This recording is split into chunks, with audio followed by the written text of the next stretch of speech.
What is good? Oh my God. It's Sunday, dogs. We are out here. Heidi ho, greetings and salutations. My name is Zach. I run this YouTube channel called Audibly Dumb. Welcome to AudiblyChill. Every single Sunday around 10 a.m. Colorado time, us nerds gather here in their masses. I'm not a singer. We hang out, we talk about music, we play guitars, some real stupid stuff gets said from time to time. I'm gonna pop this chat out right quickly dickily. Perfect. So now I can actually see you guys when you start talking the good word.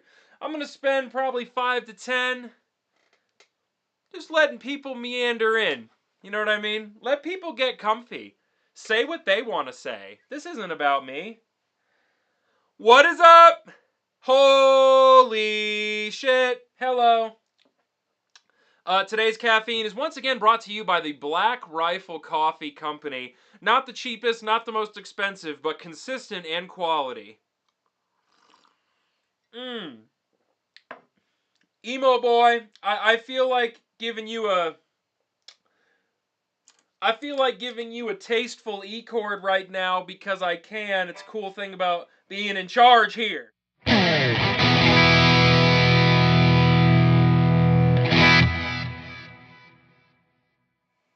Ooh. That tone. I'm excited to talk to you guys about some of the tonage I've been working on. Just to go over the docket for the day. What are we going to be discussing over the next 60 to 90 business minutes? We're going to hang out for the first 5 to 10, like I said. Just let people get super comfy in the chat. Right now it's just Emo Boy, because homie's a straight up legend. I got a bunch of guitar. Check this out. Y'all have seen the rack over here. I had to break out my other rack over here, because I have 8 guitars in this bitch right now. 3 of them aren't mine. But plus, it almost like fills out the aesthetic too. Looking dope is important. Music has little to do with sound and mostly to do with looks. That's just a fact. Marcus King actually proves that's not true. Anyways, I got a Silver Sky in here we're going to play and talk about. I have a Reverend Charger HH that I can't wait to show you. Texas Toast Blue Beetle Pine. Comforting Haven, sup. I will never pause. I don't know how to pause. We're going to talk a little bit about widespread triads and arpeggios. I got a band I want to talk about, a YouTube channel I want to talk about, and made some adjustments with the Helix. I told you the Helix is ever evolving. Wait till you hear some of the shit that I have going on. Yeah, I got another Texas Toast guitar here. It is already sold. Somebody did purchase it. But I still want to talk about it because you can order one if you want. It's a pretty sick guitar.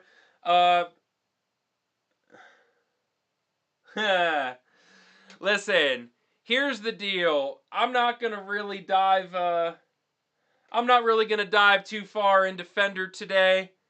That being said, there's a Silver Sky in my basement for a reason. There may or may not be a video coming out tomorrow at 11 a.m. Pacific time. Hey, mark your calendar, hit the bell, whatever the fuck. But how was everybody's week? Did everybody have a great week? I quit my job, got a new job, and yeah, so that happened to me. Didn't listen to a whole bunch of music, played a lot of guitar. Like I said, I got a new job. I got a new job with less hours, and let me tell you why. I decided last Friday that I am going to put as much effort as I possibly can into Audibly Dumb and my 2 other YouTube channels. Simply put, I don't know if this is cool to say, but I'm going to say it just so everybody here knows. Audibly Dumb celebrates 1 full year in 8 days. And in those 8 days, it is 7,240 subscribers and just under 2.5 million views. I want being a content creator to be my job one day. That is a very crazy thing to say, but the fact of the matter is that it's true. One day, my dream is to talk to you guys, perform for you guys professionally. So that's going to take everything I've got, and my old job just wasn't hacking it. So I'm going to make less money, but it gives me more time to spend with you nerds, and I really appreciate it. Thank you. I just want to support small businesses, get people psyched about music, and hang out. You know what I mean? So, all of that out of the way, let's get into some tones.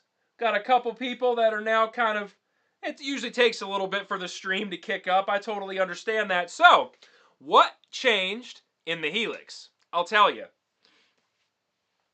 My doggo says hi too. Hi doggo, rough rough.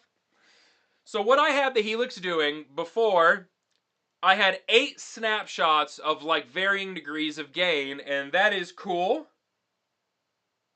But, oh, let's see what's happening in this chat.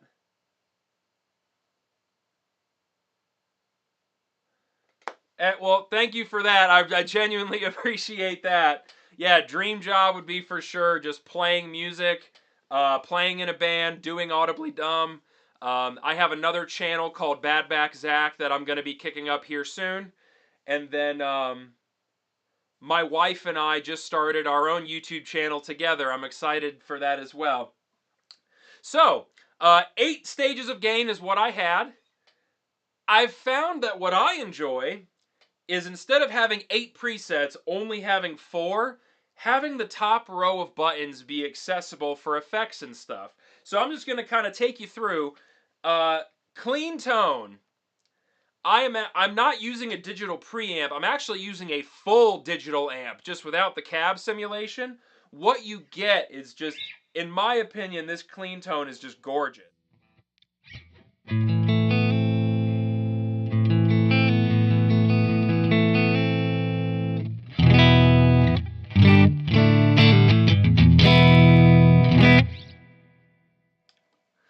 There's a little bit of spring reverb that's on all the time. It's got bass and it's pointed and it's like, it's a digital clean sound is what it is. But if I want that to be edge of breakup, I've got this this gain button up here, and what it does is this.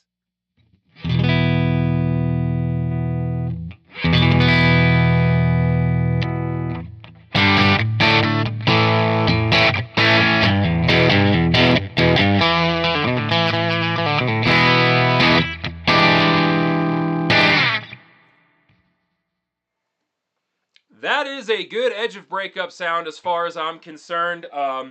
Basically, the only overdrive I use in the Helix is what's called the TMA, and that is based on the legendary Timmy overdrive. And I'll kind of show you how I'm using it now.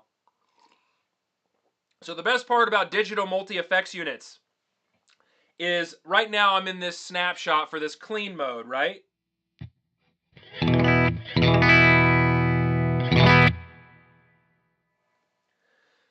So, all the parameters, the reverbs, the delays, the overdrives, as I switch through the different amp snapshots, the parameters of those effects can change. So I can tailor the effects, the overdrives, and everything to the individual snapshots. So that button that does edge of breakup here,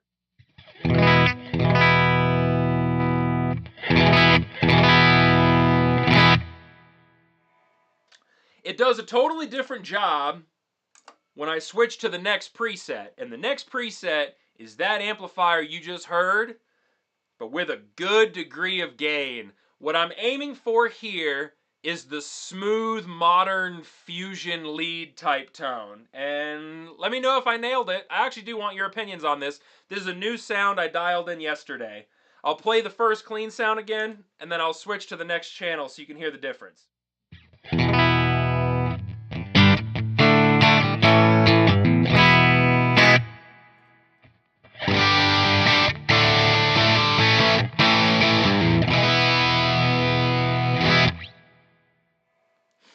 When When you add some reverb and delay, you get that beautiful modern lead thing.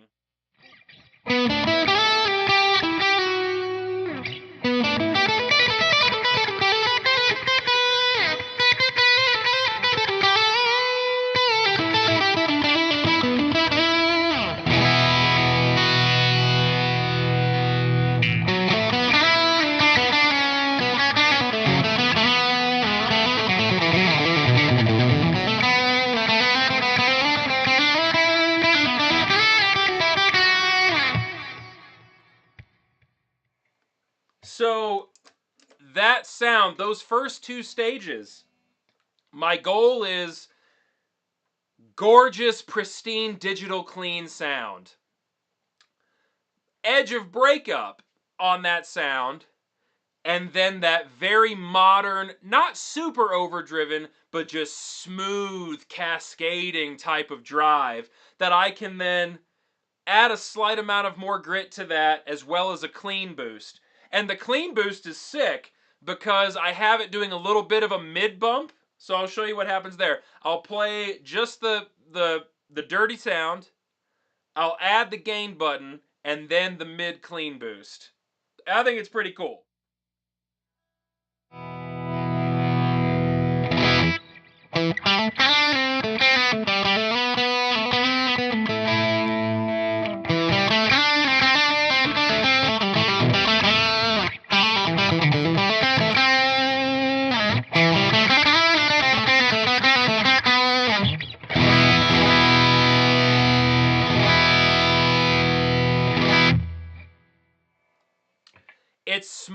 It's small incremental increases in saturation, and I really, really love that. I do. This is going to be similar to what you heard last week. This hasn't changed. The third snapshot is just the Friedman by itself.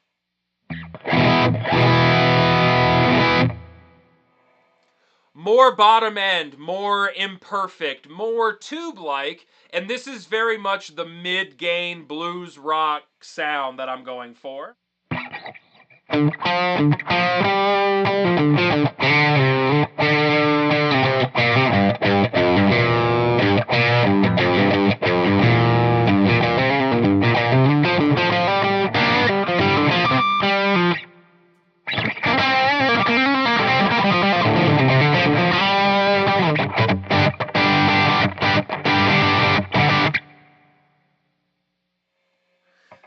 So that is the whole point there.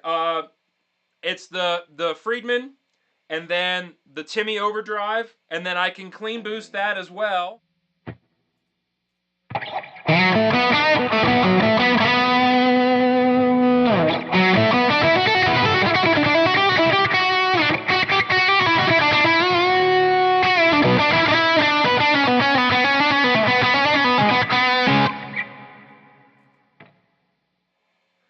So, to me, the Friedman is doing the thing it does best. It does really, really good mid-gain crunchy stuff. And then the last snapshot is the archetype lead channel in the Helix. It is a much more modern, much tighter in the bass, more of a, I don't know, just kind of like a modern, almost progressive metal style sound.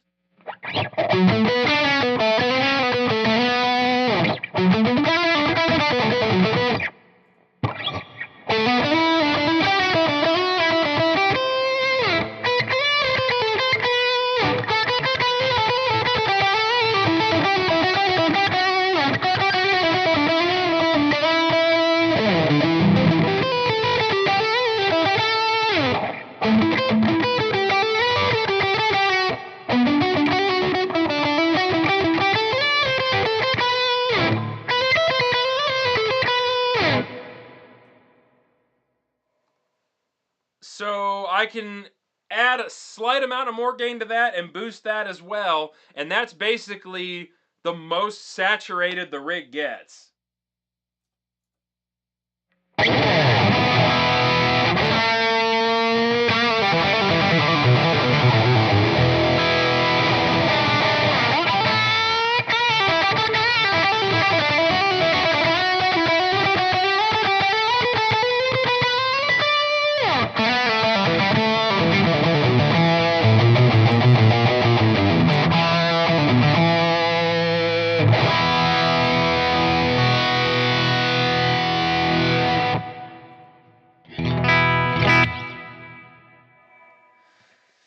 So yeah, that some slight adjustments from what you saw before, but that's essentially what's happening here. Digital clean, edge of breakup, always the option for a clean boost. Modern mid-gain melodic fusion type tone, can add a little bit of dirt to that. Friedman blues mid-gain crunchiness, lead for that. And then more of a modern high-gain type of sound. So, yeah, that's what I did this week. I will also say this is pretty sick. So I've been playing with two different types of delays, and what happens when you bounce them off each other, listen to this.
The oscillation that was happening there with the two reverbs threw me off of rhythm. I gotta work on that. Like, it was towards the end of both the delays fighting each other, it kind of at the very end goes blah, blah, blah. Like they clash too hard, and my ears tuned into that, and the fingers followed. That was funny. But hey, cool tone, right? Like I think that's pretty sick. That's just like fun to do. Take multiple reverbs and slap them against each other. Multiple delays, rather. So sorry.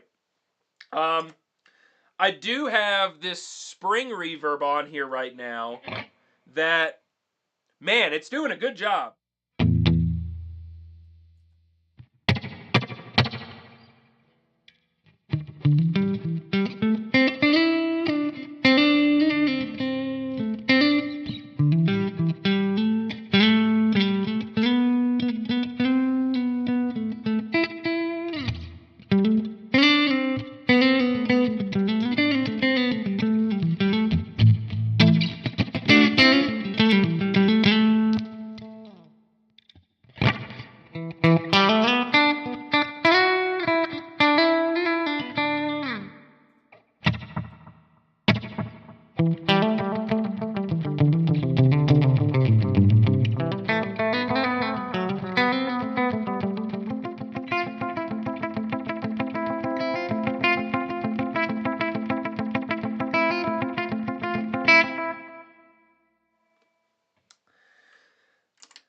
This is the best part of playing music, kiddos.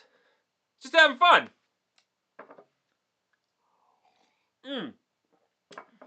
So, now that we have that out of the way, thoughts on the current rig. Anybody have any suggestions? Any advice? Just down for the vibes?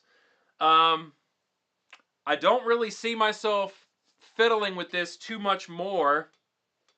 Just because it's in such a good place, right? I did forget, I've got a really thick plate reverb assigned to this pedal. Check out what this does.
So that, I have the mix of the plate reverb assigned to this pedal. So without that, this acts as a volume pedal, but when I turn it to the other expression, it mixes in more and more of that plate. Really enjoy it. Just one more guitar. See, that's the kind of attitude we need to have, no matter what. Just one more guitar, and the whole thing will be fine. I couldn't agree more. So, let's see here. I would like to start off. You do need all the guitars. I couldn't agree with you more. So I have 3 guitars that I'm going to talk about today. And I think I'm going to start with the Silver Sky. We're going to save that for a little bit from now. Check this out. So, some of you may know, some of you may not know. I am a giant fan of Reverend guitars. I mean, look at that, dude. Look at how sick that is. It's like the gold pickguard. The bridge humbucker is flipped the other way. Like, dang, dude. The black with a brown back, maple neck, the binding on the top. What an awesome guitar. And the reason I grabbed it is because whenever I go to Flipside, I just cruise through the whole store, and if I find something that I really enjoy and they have enough of them, they're like, just go ahead and take it, make some content. So that's super sick.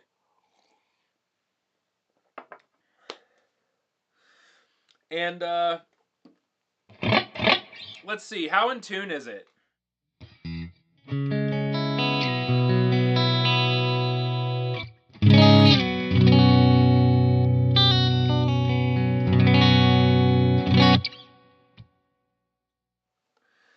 First of all, that's the middle position.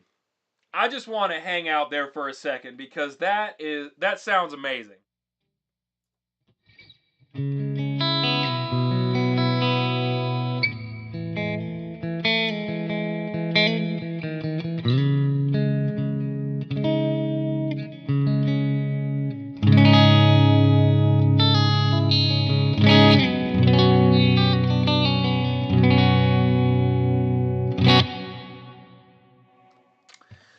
That's awesome, but then a lead sound, this bridge pickup, I got to read a little bit more into exactly what this is. I don't know why it's flipped the other way, but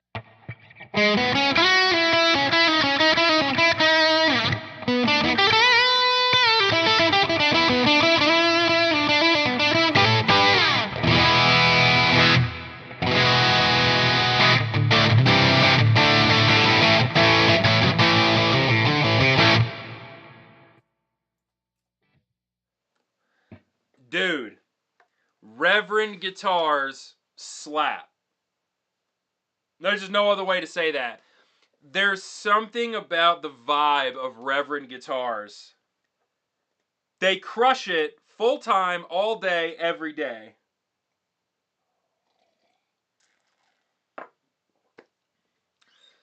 I would love to be like Jimmy Page, dude. My playing is sloppy enough. Ooh, shots fired.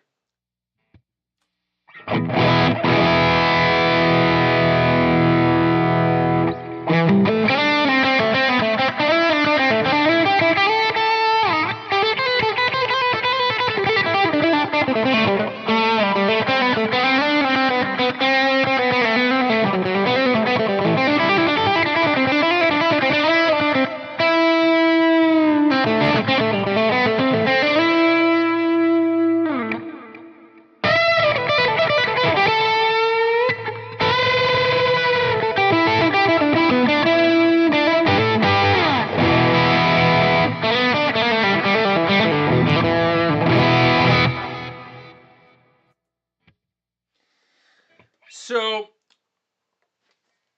maple neck, maple cap, locking tuners. I think this is a Carina body. They have been switching to mahogany, which is pretty crazy. Maple top, black on gold, tele controls, and then this here is what they call the bass contour. It actually makes a huge difference. Listen to this. I'm going to roll it off a little bit, and then I'm going to roll in the bass contour. It does make a difference.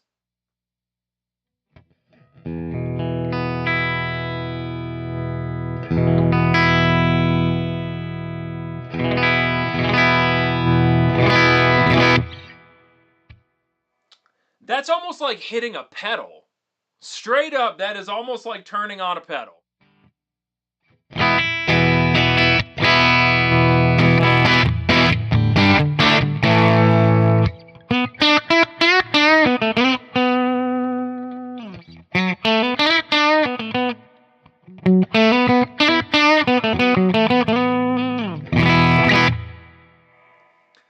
What an awesome feature. I feel like I prefer it rolled off just a little bit.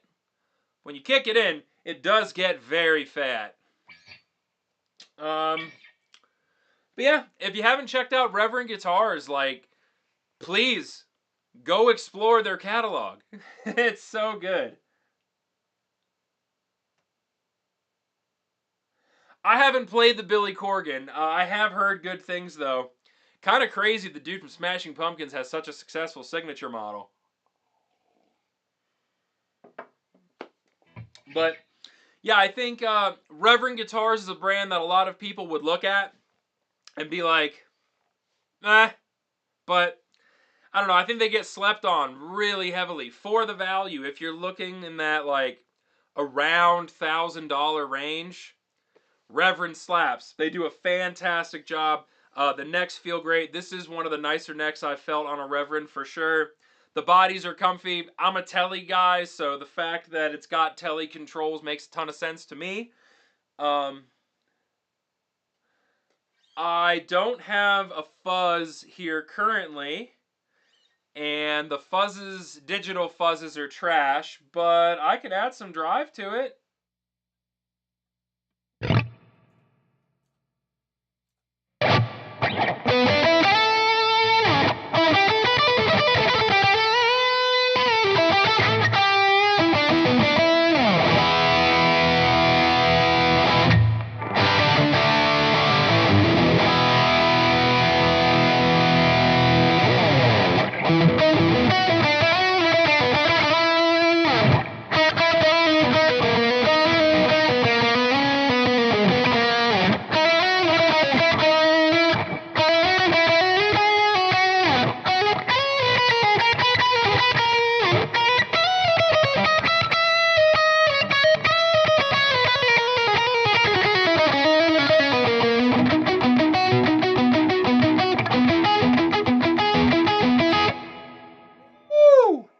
Woo-wee!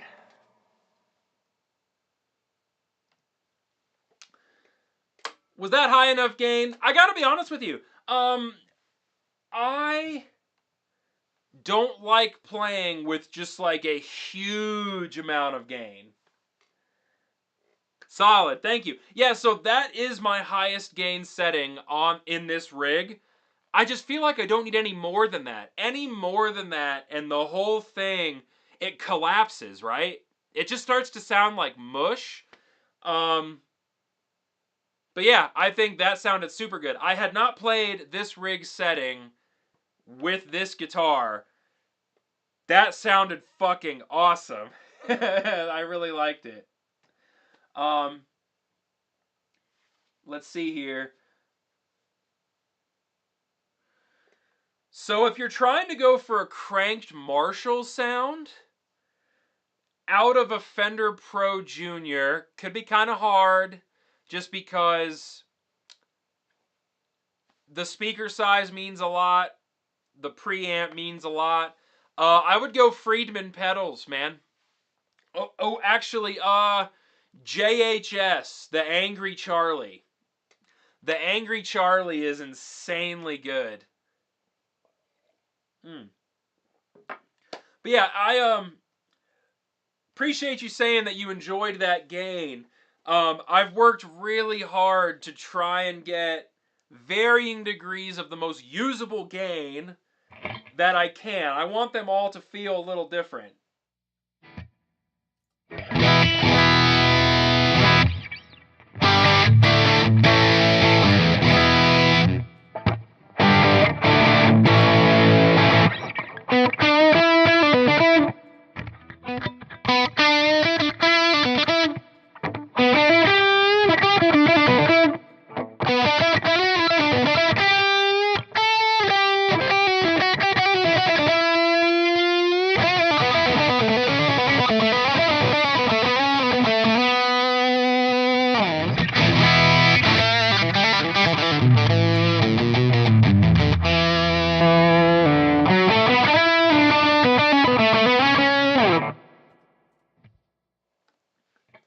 See what I'm saying? It's like, I feel like when you play so that right there, I was playing the digital modern fusion drive. I was playing the Friedman. I switched to the higher gain setting here. I flipped on the overdrive switch. Like, when you play them all back to back to back to back, gain structure wise, they don't sound too far apart. But there's these little tonal differences that I think makes a huge difference in your approach to playing.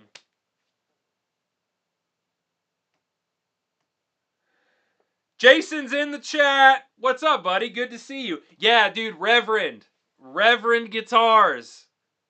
Fucks harder than Johnny Sins after a vacation, my dude.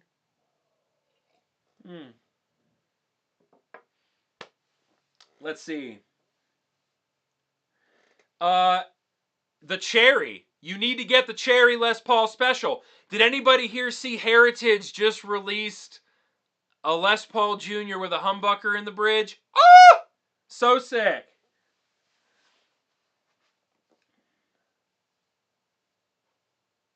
Let's see.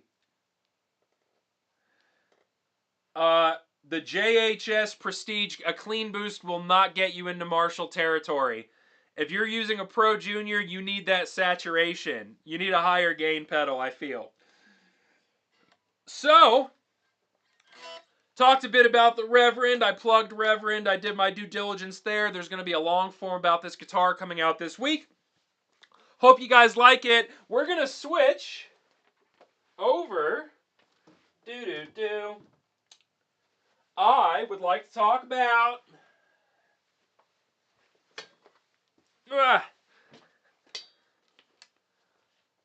bang. This is a Texas Toast Guitars Daily Driver Kill Beetle Pine, I believe is what it's called. There's a bluish tinge to it, and that actually comes from beetles, like insects, not the band. The Beatles didn't play this, but they should have. Anyways, it comes from these insects leaving behind this trail, and it dyes the wood blue. This is an Esquire, and it's got a cool sound to it. Let me get caught up in the comments here. Let me see. Got some deleted comments. I don't like that. Yeah, don't buy a booster. You need something that's really... You need something that's really going to drive that Pro Junior. Heartwood Guitars, I've never heard of them. Pardon whilst I make a notation. Heartwood Guitars. I have made a notation. So, Texas Toast Guitars. This is an Esquire, but how the controls work is like so. Single bridge pickup. When the switch is in the forward position, this is a low wind and the tone control works. Middle position bypasses the tone control. It's just wide open. Still a low wind. And all the way back is that same pickup, but instead of a low wind, it's a high wind. So check it out.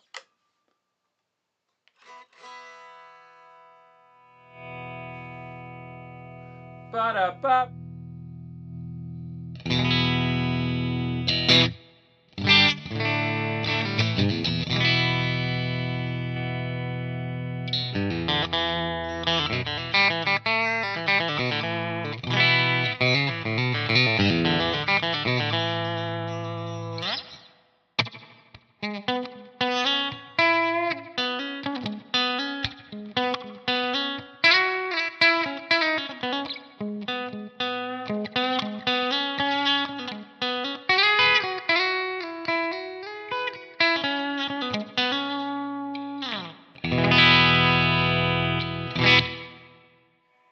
Holy crap. There's a lot of top end there, and that's partially my fault.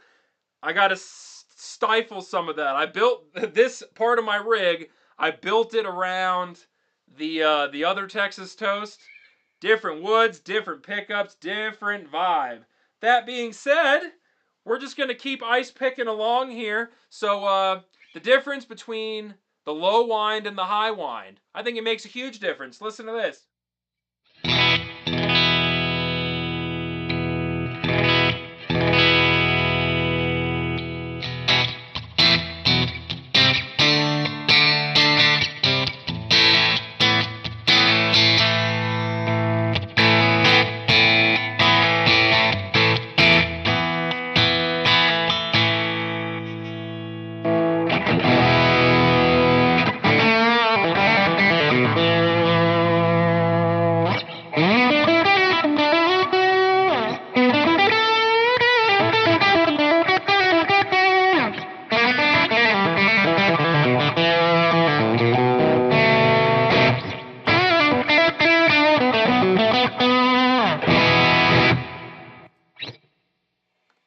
So, that is less output than the other guitars that I was just playing, so it's going to sound just a little bit thin.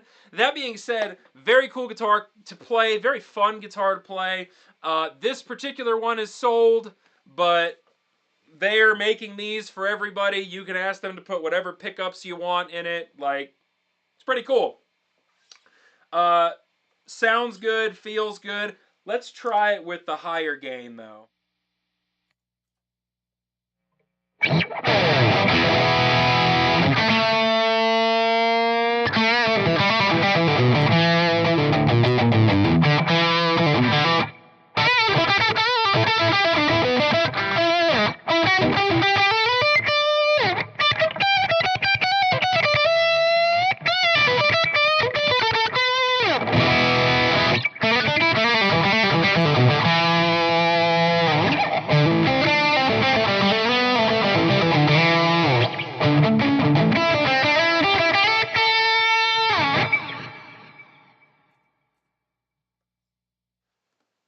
I gotta dial that in.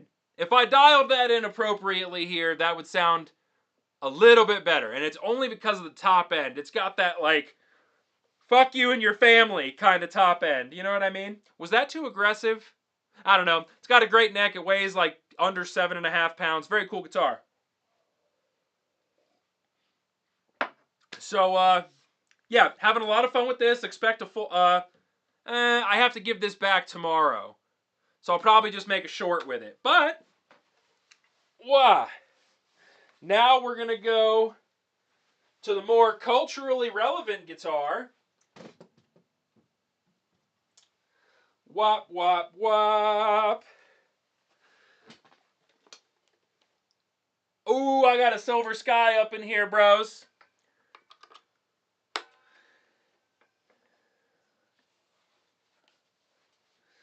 So, Fender, right? Yeah. Fender guitars are currently being gigantic ass wipes. And so I asked the kind folks at Flipside Music if I could take a Silver Sky to make a piece of content with. I'm going to kind of give my take on the scenario. That video drops tomorrow or the next day. But first, what makes a Stratocaster unique? What makes an S-type guitar what it is? In my opinion, it's not the bridge pickup. It's these two. Listen to the neck pickup on this Silver Sky.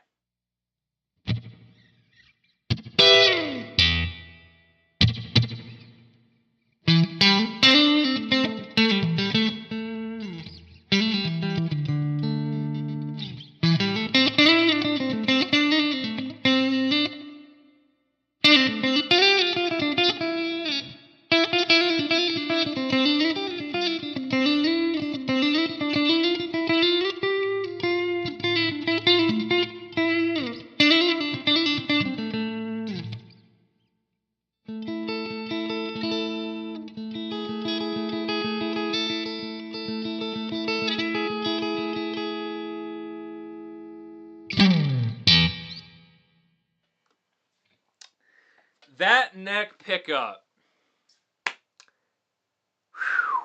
Like, it's that thump, dude. I don't have another guitar here that responds in that way. Like, there's just something so magical about this pickup and then how these two interact together.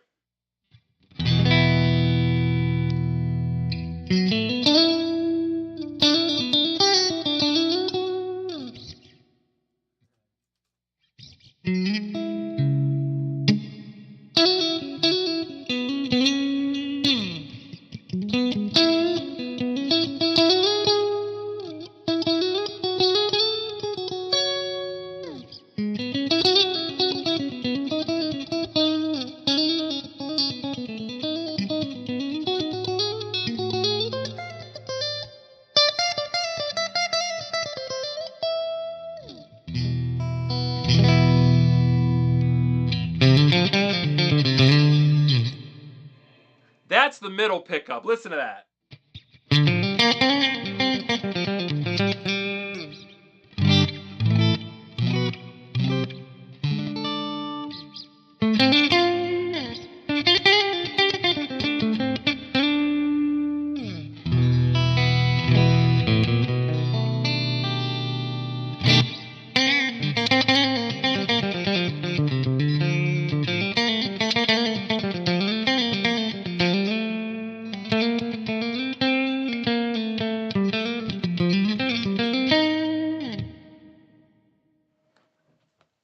That's the Strat sound. Now, I say all that to say this. Well, actually, first of all, I want to ask you guys. Get involved in the chat because I want to ask you guys. So, that person bought a Fender. First of all, welcome. Great to see you. Thank you for joining. And it made him realize Gibson person, right? We all have our own vibes.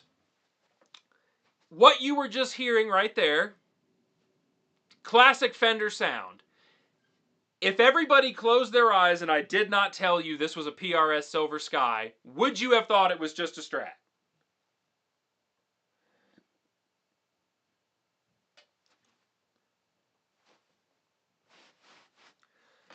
A gigantic spider was just on my foot. The only reason I didn't fucking cry is because I'm live on the air. Anyways. It just sounds like a Strat, right? That is why Fender should not be doing what they're doing. Like, there are other brands that in very competitive price points, it's doing the thing. You're not going to cancel Paul Reed Smith. You're just not. Why? Because that dude sells more Silver Sky SEs than you do Mexican-made Fenders. And why is that? This neck feels great. It weighs less than 7.5 pounds. It's a fantastic weight. It feels just like a Strat. It sounds just like a Strat. But this dude's not suing anybody. This guy's just trying to build dope guitars. And he does it at scale. Damn.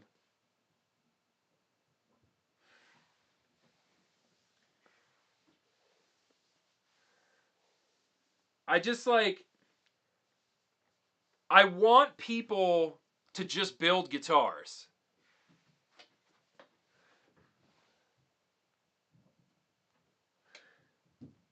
See what I mean? There's so many different avenues you can go down.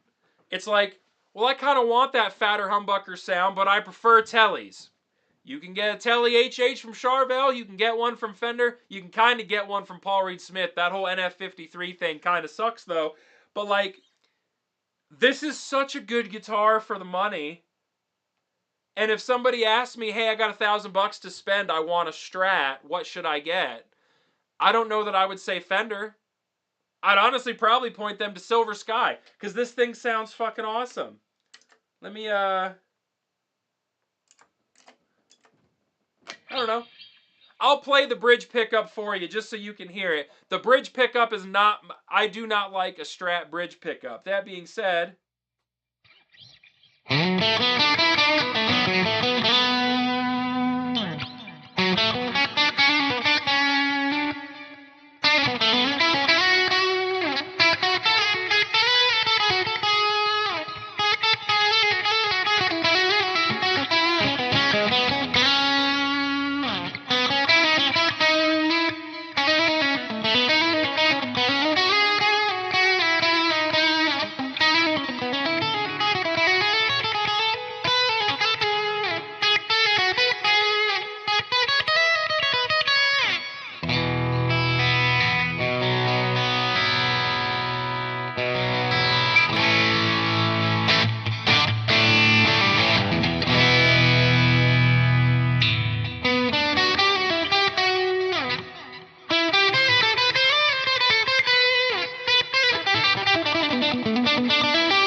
I gotta tell you, that actually sounded better than I thought it would.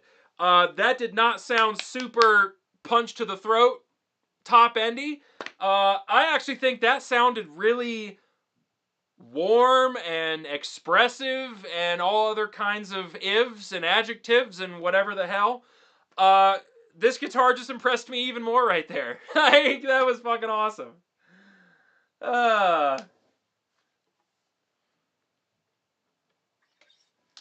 Let's see.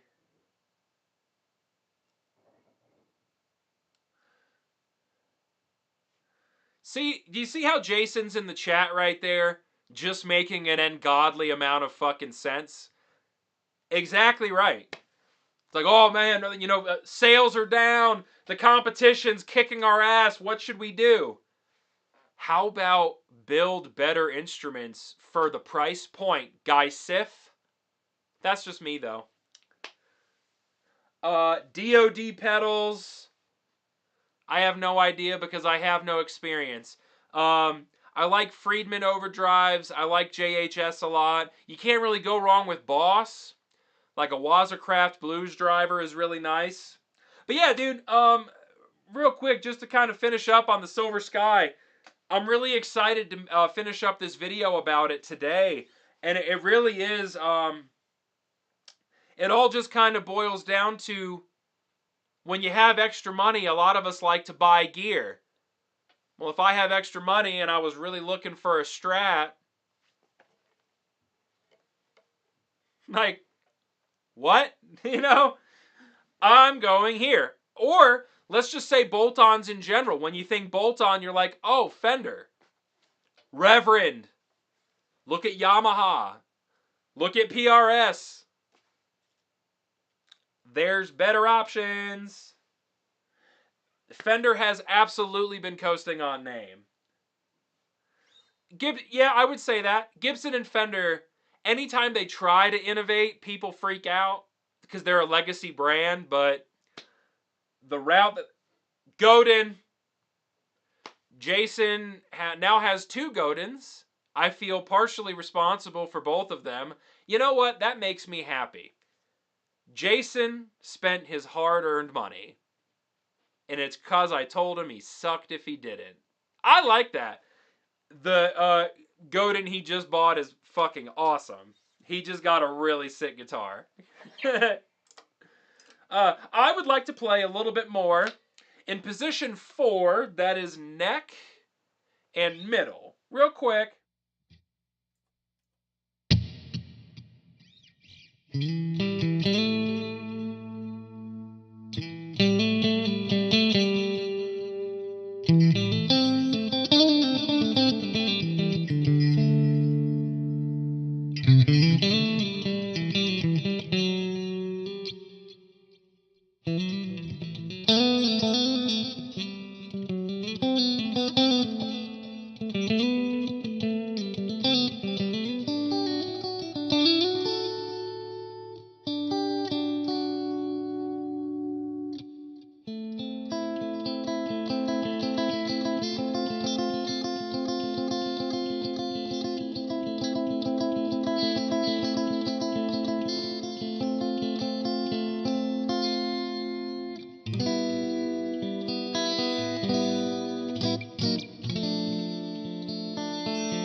something that happens with a Strat when you hit it hard.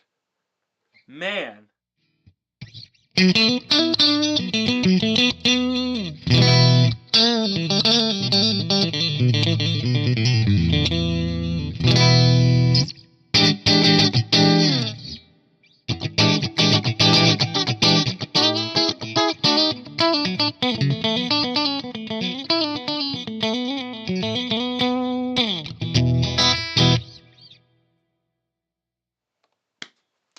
Yeah, that's all I got to say.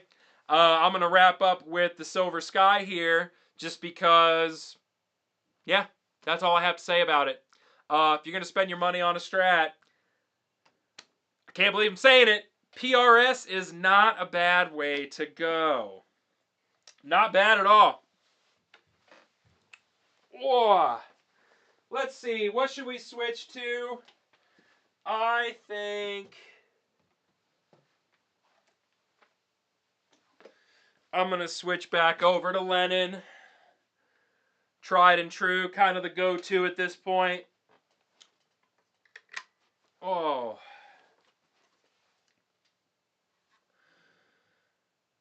Hollow body. Well, if I'm going to go semi-hollow, I got to play the Sire because...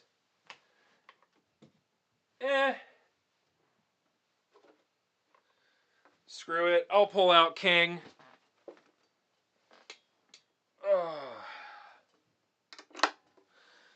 We'll give King a little love.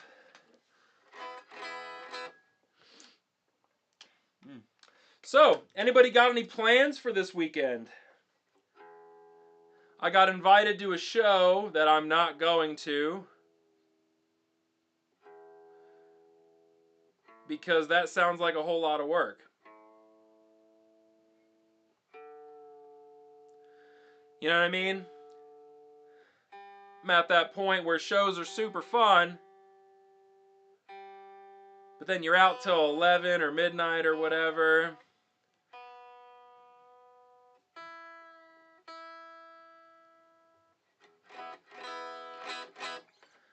Dang.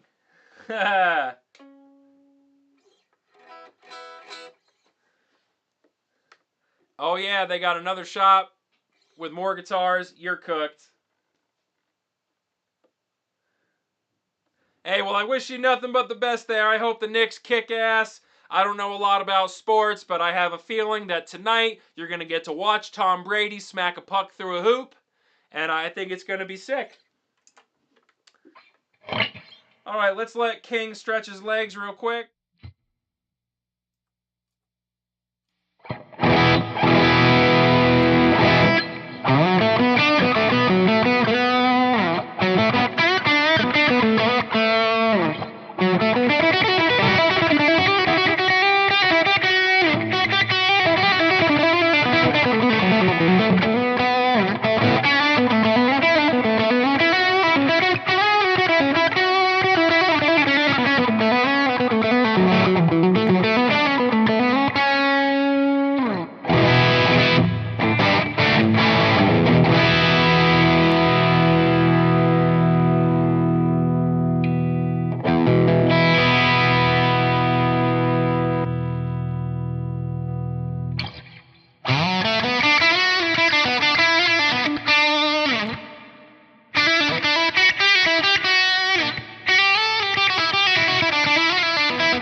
King is such a good guitar.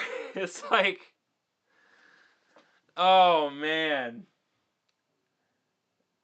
Genuinely. So like King needs a setup. He needs some work done, but for the little bit of time he stays in tune, I don't know that I have like a better sounding guitar. You know what I mean? If we're going just based off the sound, I don't think King gets beat in that category. Man.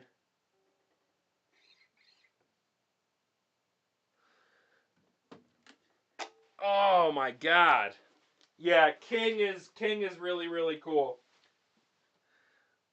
To answer your question, yes.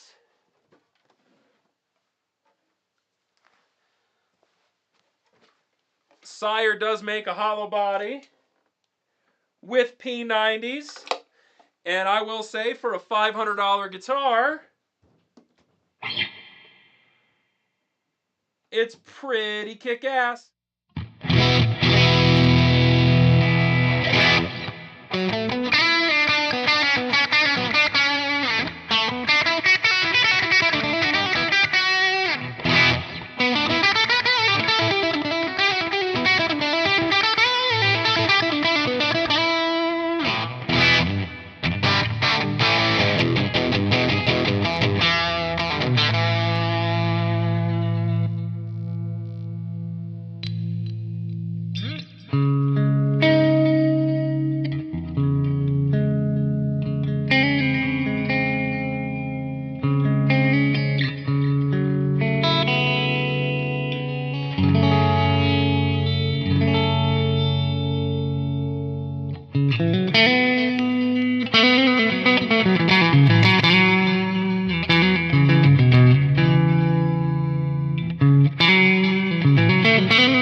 Yeah.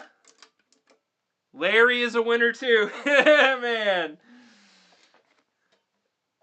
Oh. For $500.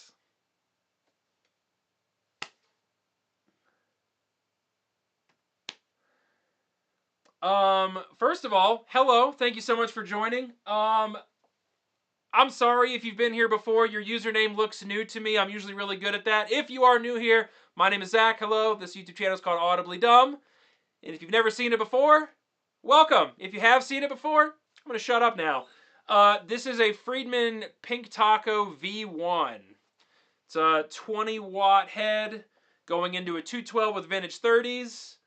And I'm actually just now realizing you weren't even hearing that. You were hearing the digital amp in the Helix. So that was a Blackface Fender Twin Reverb preamp going into the Friedman.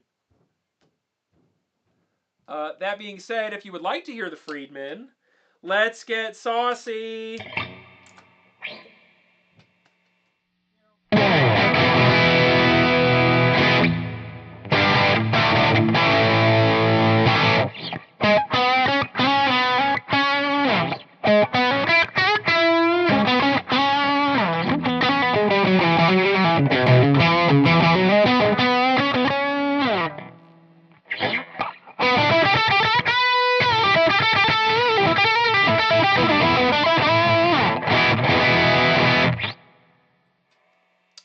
So that was the Friedman. Let's get a little higher gain.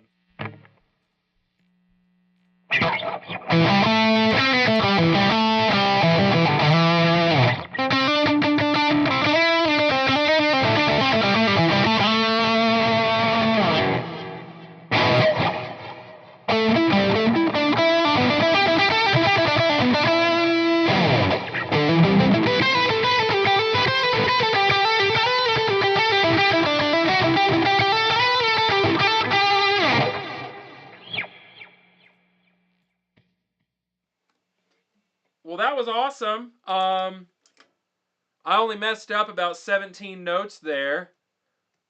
But if you make a mistake with style, then it becomes style, right? But yeah, so I encourage everybody, to try semi-hollow guitars. They're big. The body is really bulky, and like I'm a bigger guy, so it works for me. I can see how if you're a little bit smaller, maybe it could be like kind of cumbersome. But genuinely, what they accomplish tonally, very fair. You do hit all the notes, or if you're Paul Gilbert. But yeah, what it can accomplish tone-wise, I don't know. It's just different. It's very, very different, but I enjoy it. I really, really enjoy playing larger-bodied semi-hollow guitars.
All right. Hey, Gary, thank you so much for hanging out. I really, really appreciate you. This is just for you. Have an amazing day. Take the Sunday that you're about to have, whatever you plan on it being right now, multiply it by 17. That's all I ask. Have a great day. Thank you for hanging out. Appreciate you guys a ton for hanging out with me every Sunday. I gotta tell you, it's a ton of fun. And if you watch the content too, definitely appreciate you for that.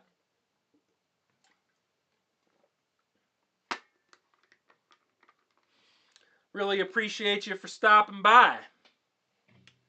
Man, we've played some guitars today, huh? We played Larry, King, a Silver Sky, 2 Texas Toasts. Damn. I like that. I like that a whole lot. So, a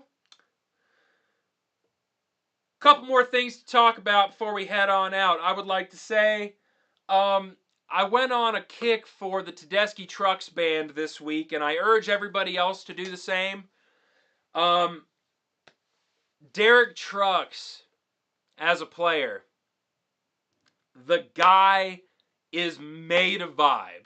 The most lyrical playing guitar player on the planet. I've seen them many times. They've blown me away many times.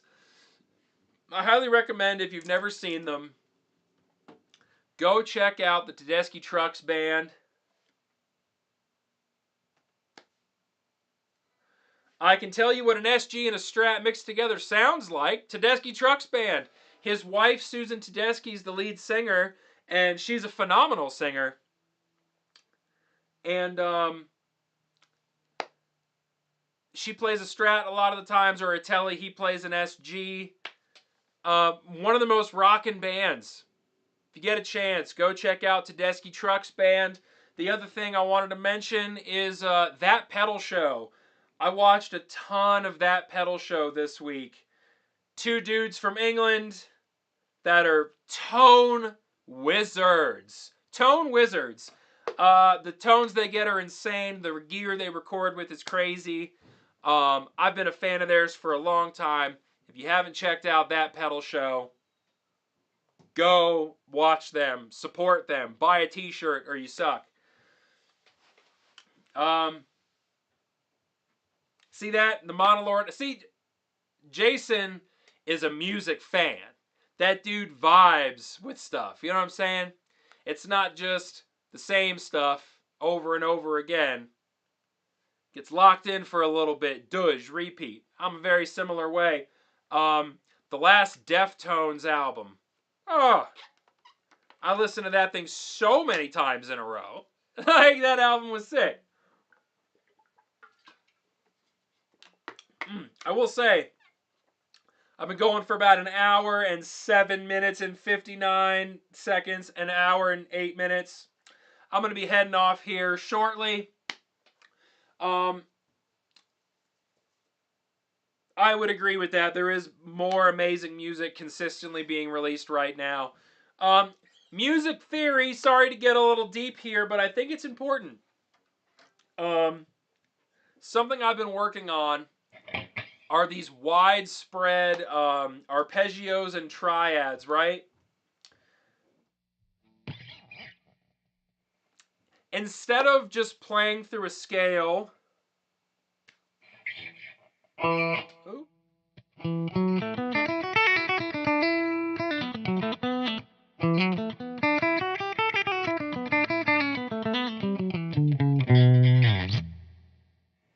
Instead of following the whole scale from the thick strings down to the thin strings, you can skip past and get something that's more...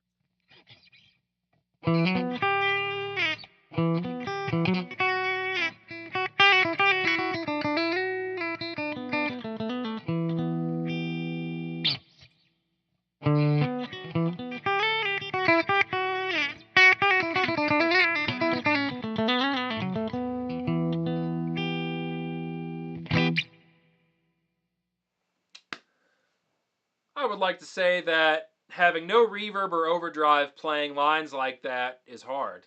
There's nothing to cover up the shittery, but it's very Eric Johnson-y, but it's just a way of moving through, specifically like what I'm using it for is pentatonic shapes, but making it sound more fluid, making it sound more expressive. Instead of it just sounding like you're running through scales, hit chord tones, like chordal notes, in different octaves. You know what I mean? If that makes any sense. What have you guys been working on, man? I know music theory is kind of boring, but it helps me express myself better, I'll tell you that much.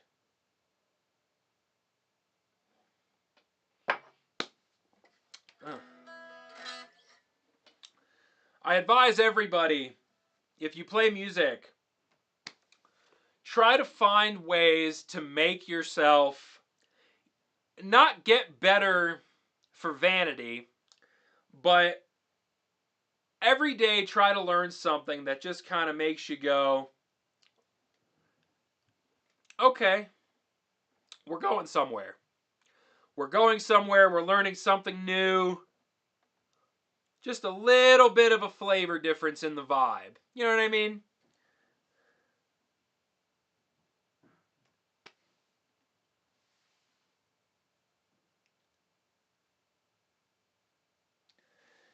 Do you see that message that Britain just left right there? I'm going to say it out loud for the people in the back. Britain's working on touch. Take care, play loud, and play from the heart. Play on, nerds. Play on. I gotta tell you, I think that that dude deserves the most wonderful...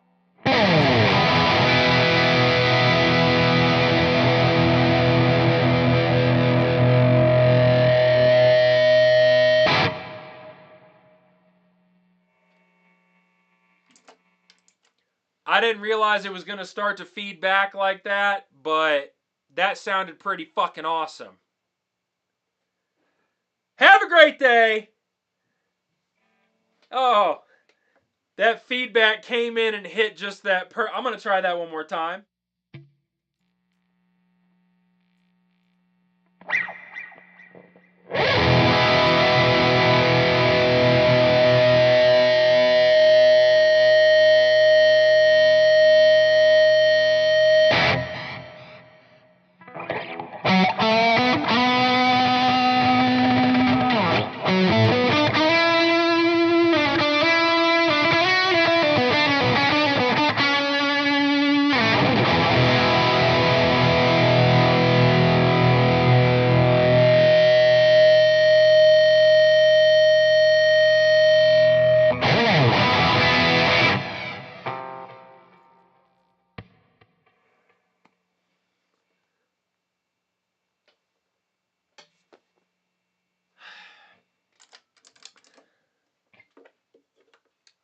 well,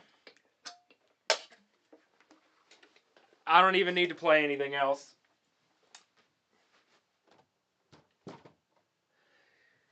That was just wonderful. I will admit, it's pretty loud in this room right now. And that feedback rising up in and then just hanging out at that pitch. Oh, God. Well, we played everything else, so I might as well. If we're going to leave off on something good, we're going to leave off on something good. And as always, we've got old reliable Morrison. Everybody, thank you so much for hanging out with me. Today was a great day. It was a great stream. I think we met a couple new friends here today. But as per usual, my name is Zach. This has been Audibly Dumb. Thank you so much for hanging out with Audibly Chill, the nerdiest live stream for music on the planet. I appreciate you guys so much.